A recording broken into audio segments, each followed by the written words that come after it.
Indian republic ദിനാഘോഷത്തിന്റെ ഭാഗമായി Muscat Indian embassy സ്നേഹവിരുന്നൊരുക്കി.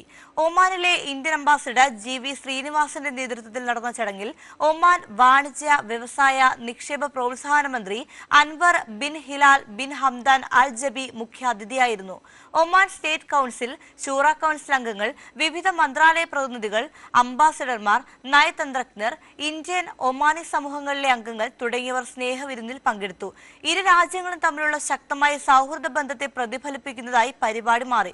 നിർമ്മാണം, ടൂറിസം, കായികം, നാവികം, സ്വതന്ത്ര വ്യാപാര കരാറുകൾ തുടങ്ങി വിവിധ മേഖലകളിൽ ഇന്ത്യ നടത്തിയ മുന്നേറ്റങ്ങളെക്കുറിച്ച് അംബാസിഡർ GV ശ്രീനിവാസ് ചടങ്ങിൽ വിശദീകരിച്ചു.